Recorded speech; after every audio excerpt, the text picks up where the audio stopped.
आज की कहानी एक छोटे से गांव में रहने वाले एक बुद्धू लड़के की है जिसे लोग मूर्ख समझते थे, लेकिन किस्मत उसके लिए कुछ बहुत बड़ा लिख चुकी थी। एक दिन जब वो मछली पकड़ने जाता है तो उसे एक ऐसी जादुई मछली मिलती है जो उसकी कोई भी 3 विश पूरी कर सकती है। और यहीं से उस लड़के की असली किस्मत की कहानी शुरू होती है, जहां हर विश के साथ उसका सफर आसान तो होता, लेकिन जिंदगी थोड़ी और उलझती चली गई। अब वो जादुई मछली एक लड़की बनकर किस तरह उसका साथ देती है, देखेंगे हम आज की इस पूरी कहानी में। हेलो दोस्तों, मेरा नाम है इशिता और कहानी की शुरुआत होती है समंदर की गहराइयों में एक अलग देश से, जहां मछलियों का राजा अपने वफादार जासूस मेंढक से पूछता है, जिस मछली से मैं शादी करना चाहता हूँ वो कहाँ गायब हो गई। मेंढक डरते हुए बोला, महाराज, उसका कोई सुराग नहीं मिल रहा। ये सुनकर राजा गुस्से में कहता है, इस दुनिया के हर कोने में जाकर उसकी तलाश शुरू करो और उसे मेरे सामने लाकर पेश करो। इसके बाद सीन बदलकर हमें रूस के एक छोटे से बर्फीले गांव को दिखाया जाता है, जहां एक अंधे लोहार का घर होता है। घर के अंदर उसका बेटा एमेलिया सोया हुआ था, जिसे उसका डॉगी आकर जगाता है। एमेलिया दिल का साफ और थोड़ा भोला लड़का होता है। फिर वो जैसे ही चुपचाप घर से बाहर निकलने की कोशिश करता है, उसके पिता फर्नेस पर काम करते हुए समझ जाते हैं और कहते हैं कि बेटा, तुझे भी ये लोहार का काम सीख लेना चाहिए, आखिर मैं कब तक जिंदा रहूंगा। एमेलिया कहता है, ठीक है बाबा, मैं जल्दी सीख लूंगा। फिर उनके कहने पर वो मछलियाँ पकड़ने के लिए एक बाल्टी और कांटा लेकर बर्फ से जमी हुई नदी की तरफ निकल जाता है और एक जगह पर बैठकर मछलियाँ पकड़ने लगता है। लेकिन तभी अचानक पानी फुव्वारे की तरह ऊपर उठता है और उसी के साथ एक मछली उसकी बाल्टी में आ गिरती है। एमेलिया बहुत खुश होता है कि आज तो बिना कोशिश किए खाने का इंतजाम हो गया। फिर वो घर लौट आता है और मछली पकाने की तैयारी करने लगता है। तभी पीछे से एक आवाज आती है कि तुम क्या ढूंढ रहे हो। एमेलिया ये देखकर हैरान हो जाता है कि ये मछली तो बोल सकती है। मछली कहती है, अगर तुम मुझे वापस नदी में छोड़ दोगे तो मैं तुम्हारी कोई भी 3 विश पूरी कर दूंगी। एमेलिया को पहले उसकी बातों पर यकीन नहीं होता, फिर भी वो अपनी पहली विश मांगता है कि काश मैं बिना अपनी भट्ठी छोड़े ही पूरा शहर घूम पाता। इतना कहते ही घर अचानक हिलने लगता है और धीरे धीरे पूरा घर ऊपर उठ जाता है। एमेलिया डर जाता है और देखते ही देखते उसकी भट्ठी एक गाड़ी की तरह चलने लगती है और वो सचमुच पूरे गांव के बाहर निकल आता है। मछली कहती है, जैसा तुमने कहा था कि बिना भट्ठी छोड़े घूमना चाहते हो, इसलिए भट्ठी भी तुम्हारे साथ जा रही है। एमेलिया यकीन नहीं कर पा रहा था कि उसकी पहली विश पूरी हो गई है। फिर एक जगह रुकने के बाद ठंड की वजह से उसके मुंह से निकलता है, काश चारों ओर हरियाली के साथ मौसम हल्का गर्म होता। और इतना कहते ही बर्फ के बीच हरियाली फैल जाती है और ठंड की जगह हल्की गर्म हवा चलने लगती है और नीचे की बर्फ पिघलकर एक नदी निकल आती है। मछली कहती है कि तुम्हारी 2 विश पूरी हो चुकी हैं और बस एक बाकी है। अब एमेलिया सोच में पड़ जाता है कि उसने 2 विश ऐसे ही बर्बाद कर दिया। मछली कहती है कि हर इंसान वही मांगता है जो उसकी सोच की हद में होता है। इसके बाद एमेलिया मछली को लेकर आगे बढ़ने लगता है। तभी कुछ लुटेरे आकर रास्ता रोक लेते हैं और उसकी हाथ से बाल्टी छीनने लगते हैं। एमेलिया मछली को बचाने के लिए बाल्टी लेकर भागने लगता है और सारे लुटेरे उसके पीछे पड़ जाते हैं, लेकिन वो किसी तरह उनसे बचते हुए जल्दी से मछली को नदी में छोड़ देता है ताकि वो सुरक्षित रहे। पर लुटेरे उसे पकड़ लेते हैं और गुस्से में आकर उसे एक पेड़ पर उल्टा लटकाकर चले जाते हैं। थोड़ी देर बाद एक खूबसूरत लड़की वहां आती है और रस्सी खोलकर एमेलिया को नीचे उतारती है। एमेलिया पहले उसे पहचान नहीं पाता और उसका नाम पूछने पर वो अपना नाम वासिलिसा बताती है। तभी एमेलिया उसके कंधे पर चमकता हुआ स्कार्फ देखकर समझ जाता है कि ये वही जादुई मछली है जिसे उसने पानी में छोड़ दिया था। वो फौरन उसका स्कार्फ ले लेता है ताकि वो भाग न सके और कहता है, अब भी मेरी आखिरी विश बाकी है जिसका इस्तेमाल मैं सही वक्त पर करूंगा। वासिलिसा पूछती है, अब आगे क्या करना है? तो वो जवाब देता है कि मैं रूस के राजा की बेटी राजकुमारी एनफिसा से शादी करना चाहता हूँ और इसके लिए कोई विश न मांगकर मैं खुद मेहनत करूंगा जिसमें तुम मेरा साथ दोगी। वासिलिसा भी उसका साथ देने के लिए मान जाती है, जिसके बाद हमें राजा का शानदार महल दिखाया जाता है। वहाँ राजकुमारी एनफिसा की नौकरानी आकर बताती है कि इंग्लैंड के राजदूत शादी का न्योता लेकर आ रहे हैं। ये सुनकर एनफिसा बहुत खुश हो जाती है, क्योंकि वो हमेशा किसी अंग्रेज से शादी करना चाहती थी, इसलिए जल्दी से तैयार होकर बैठ जाती है। राजदूत आकर राजकुमारी को खुश करने के लिए एक अम्ब्रेला तोहफे में देता है, लेकिन राजा को अंग्रेज बिल्कुल पसंद नहीं थे और वो चाहते हैं कि उनकी बेटी किसी सच्चे और नेक दिल इंसान से शादी करे। लेकिन राजा के मना करने से पहले ही राजदूत कहता है, महाराज, मैं आपके लिए एक खास तोहफा लाया हूँ जिसे देखकर आप बहुत खुश हो जाएंगे। उधर एमेलिया और वासिलिसा भी महल की दीवारों के पास पहुंचकर चुपके से ये सब देख रहे थे। राजदूत राजा को एक मशीन दिखाते हुए कहता है कि ये यंत्र अपने आप संगीत बजाता है, लेकिन असल में उसके अंदर उसी का एक आदमी छुपा होता है जो बटन दबाते ही संगीत बजाता है। मगर राजा उससे कहते हैं कि हमें ऐसी किसी मशीन की जरूरत नहीं है। पर राजकुमारी एनफिसा उस अंग्रेज पर फिदा हो चुकी थी और राजा समझ नहीं पा रहे थे कि अपनी बेटी को कैसे समझाएं। तभी एमेलिया दौड़ता हुआ आकर कहता है, महाराज, राजकुमारी की शादी किसी अंग्रेज से करने की जरूरत नहीं। मैं ऐसा यंत्र लाऊंगा जो बस बोलने से ही संगीत बजा देगा। राजा खुश होकर कहते हैं, अगर तुमने ऐसा कर दिखाया तो जो चाहो वो मांग लेना। एमेलिया तुरंत पूछता है, तो क्या आप मुझे राजकुमारी से शादी करने देंगे? राजा मुस्कुराते हुए कहते हैं, अगर तुम कामयाब हुए तो मैं जरूर शादी करवा दूंगा। पर राजकुमारी उस अंग्रेज से शादी करने के लिए अपने पिता को समझाने लगती है, लेकिन राजा उसकी बातों पर ध्यान न देकर अपने नौकरों से कहते हैं, एमेलिया को नए कपड़े और जूते दे दिए जाएं ताकि वो अपने सफर पर निकल सके। एमेलिया बहुत खुशी से बाहर आकर वासिलिसा को सारी बात बताता है। वासिलिसा कहती है, वो यंत्र इस दुनिया में मौजूद तो है, लेकिन उसे पाना आसान नहीं है। वो अंधेरे जंगल में एक खतरनाक बिल्ले के पास है, जो भी उसे लेने गया कभी लौटकर नहीं आया। एमेलिया थोड़ा डरता है, पर वो यंत्र पाने के लिए किसी भी मुसीबत का सामना करने के लिए तैयार था। वासिलिसा भी उसका साथ देने के लिए मान जाती है और दोनों उस अंधेरे जंगल की ओर निकल पड़ते हैं। रास्ते में वासिलिसा बताती है कि वो बिल्ला बहुत खतरनाक है। अगर वो खुशी का गाना बजाता है तो सामने वाला इंसान नाचते नाचते थक कर गिर जाता है और वो बिल्ला उसे खा जाता है। और अगर वो गम का गाना बजाता है तो सुनने वाला रोते रोते सो जाता है और तब भी उसका वही अंजाम होता है। अब एक जगह पहुंचने पर वासिलिसा कहती है कि यहाँ से आगे तुम्हें अकेले जाना होगा, जिसके बाद एमेलिया अकेला उस डरावने जंगल में आगे बढ़ता है, जहाँ चारों तरफ हड्डियाँ और कंकालों के ढेर पड़े होते हैं। फिर अचानक एक आवाज आती है कि ये जो कंकाल पड़े हैं ये उन्हीं के हैं जो मेरा संगीत यंत्र लेने आए थे। क्या तुम्हें भी वो चाहिए? एमेलिया बिना डरे हाँ में जवाब देता है। बिल्ला हंसते हुए कहता है, ठीक है, अगर तुम मेरा गाना सुनकर खुद पर काबू रख सको तो ये यंत्र तुम्हारा होगा। अब बताओ, गम का गाना सुनोगे या खुशी का? एमेलिया गम का गाना चुनता है तो बिल्ला यंत्र बजाकर गाना गाने लगता है। बिल्ला खुश हो रहा था कि एमेलिया के सोते ही वो उसका शिकार करेगा, पर हैरानी की बात ये हुई कि एमेलिया बस थोड़ा रोता और फिर गाने की आगे की लाइन गाने लगता है।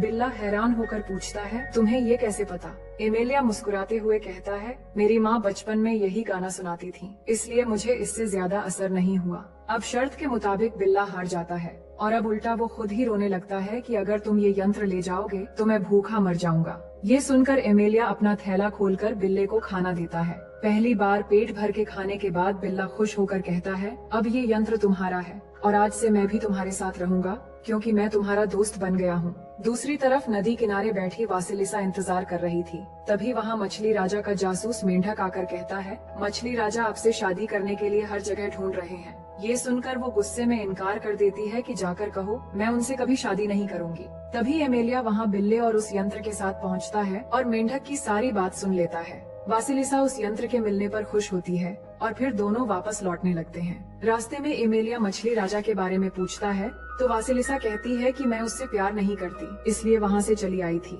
इसके बाद राजा के महल का सीन देखते हैं, जहाँ इंग्लैंड का राजदूत इस बार पहचान बदलकर इटली का राजदूत बनकर आया होता है।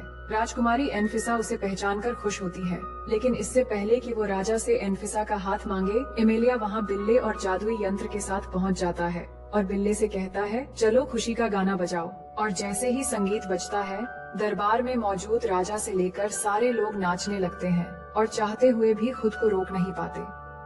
और जब सब बेहाल होकर जमीन पर गिरने लगते हैं, तभी एमेलिया बिल्ले से कहकर गाना रुकवाता है। ये सब देखकर राजा हैरानी से कहते हैं कि ये तो बहुत कमाल का यंत्र है, मैं बहुत खुश हूँ और अब ये बिल्ला और यंत्र हमारे महल में रहेंगे। एमेलिया राजा को शादी की शर्त याद दिलाता है तो राजा खुशी से मान जाते हैं, पर एनफिसा अब भी उस अंग्रेज से ही शादी करना चाहती थी। वो एमेलिया से कहती है, अगर तुम सच में मुझसे शादी करना चाहते हो तो मेरे लिए कुछ ऐसा साबित करो जिससे दिखे कि तुम मेरे लिए कुछ भी कर सकते हो, और वो काम क्या होगा मैं कल बताऊंगी। भोला भाला एमेलिया उसकी बातों में आकर मुस्कुराते हुए राजी हो जाता है। फिर वो वासिलिसा के पास जाकर कहता है कि राजकुमारी शादी के लिए मान गई है, पर उसके लिए मुझे एक और नया काम करना पड़ेगा। वासिलिसा मुस्कुराते हुए उसे बधाइयाँ देती है, लेकिन दूसरी तरफ राजकुमारी एक नई चाल चलती है। वो महल के एक अंधेरे कमरे में जाती है और वहाँ एक रहस्यमयी कुर्सी पर अपनी माँ की शैतानी आत्मा को बुलाती है। आत्मा सामने प्रकट होते ही एनफिसा कहती है कि मैं उस एमेलिया को ऐसा काम देना चाहती हूँ जिसे वो कभी पूरा न कर पाए और मुझे हमेशा के लिए उससे छुटकारा मिल जाए।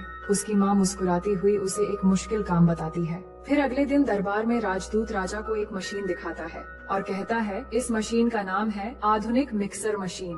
इस पर सलाद डालो तो अपने आप कट जाएगी और फल डालो तो खुद ब खुद जूस निकल आएगा। असल में इसके अंदर भी एक आदमी छिपा होता है जो ये सब कर रहा होता है, पर बाहर से देखने पर ये एक जादुई मशीन लगता है। इस बीच एनफिसा राजा के पास आकर बोलती है, क्या एमेलिया कोई ऐसी चीज ला सकता है जो खुद ही खाना परोस दे? राजा कहते हैं, ऐसे जादुई मेजपोश तो कहानियों में सुना है पर देखा नहीं। एनफिसा चालाकी से कहती है, अगर एमेलिया वो जादुई मेजपोश ला दे तो मैं उससे शादी कर लूंगी। अब राजकुमारी की नई शर्त के मुताबिक एमेलिया और वासिलिसा उस जादुई मेजपोश की खोज में निकल पड़ते हैं। रास्ते में वासिलिसा बताती है कि वो मेजपोश सीटसर और अफानासी नाम के 2 भाइयों के पास है। कई साल पहले दोनों गांव छोड़कर पहाड़ी इलाके में रहने चले गए थे। उन्हें बैठे बैठे खाने पीने की चीजें मिल जाती थीं, इसलिए वो इतने आलसी हो गए कि अब चल भी नहीं सकते। इसी तरह बातें करते हुए दोनों एक बुजुर्ग कपल के घर में खाना खाने के लिए रुकते हैं। घर बहुत साधारण होता है लेकिन उनमें सच्चा प्यार होता है।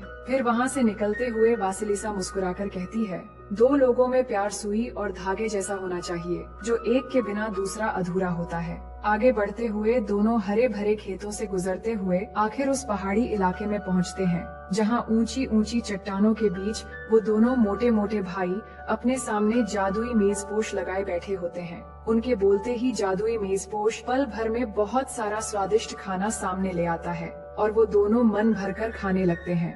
दूर से एमेलिया और वासिलिसा ये सब देख रहे होते हैं और जब दोनों भाई खाते खाते थक जाते हैं तो एमेलिया उनके पास आता है और कहता है, ये मेजपोश मुझे दे दो। ये सुनकर दोनों गुस्से में उसके सर पर नारियल मारकर उसे बेहोश कर देते हैं। अब एमेलिया को उठाने के लिए वासिलिसा वहाँ आती है और दोनों को कहती है कि एक बार अपना चेहरा पानी में देखो। उसके कहने पर जब दोनों अपनी शक्ल पानी में देखते हैं तो वो चौंक जाते हैं, क्योंकि सालों से सिर्फ खाते पीते रहने की वजह से दोनों भैंसों की तरह मोटे हो चुके थे। अब वो खुद पर अफसोस करते हुए वासिलिसा से पूछते हैं कि हम कैसे पहले की तरह बन सकते हैं। वासिलिसा कहती है, अगर सच में ऐसा चाहते हो तो सबसे पहले इस जादुई मेजपोश से छुटकारा पाना होगा। जब तक ये तुम्हारे पास रहेगा तुम दोनों कभी मेहनत नहीं कर पाओगे। ये सुनकर दोनों भाई शर्मिंदगी से कहते हैं कि तुम सही कह रही हो, इसे ले जाओ। अब वासिलिसा वो मेजपोश ले लेती है और एमेलिया को किसी तरह लेकर वहाँ से निकल जाती है। अब एमेलिया को होश आ जाता है और मेजपोश देखकर वो खुश होने लगता है कि आखिर उसने शर्त पूरी कर ली है। वापसी के रास्ते में जब एमेलिया फूलों के बगीचे से राजकुमारी के लिए फूल तोड़ने लगता है तो वासिलिसा कहती है कि तुम्हें क्यों समझ नहीं आ रहा कि एनफिसा तुमसे शादी नहीं करना चाहती। वो हर बार तुम्हें ऐसे काम देती है जिन्हें तुम कर ही न सको। लेकिन एमेलिया अपनी मासूमियत में कहता है, नहीं एनफिसा, ऐसा नहीं है, बस एक बार मैं ये कर लूं फिर सब ठीक हो जाएगा। एमेलिया की दिल की अच्छाई देखकर वासिलिसा उसके प्यार में पड़ जाती है, पर वो चाहकर भी दिल की बात जाहिर नहीं कर पाती।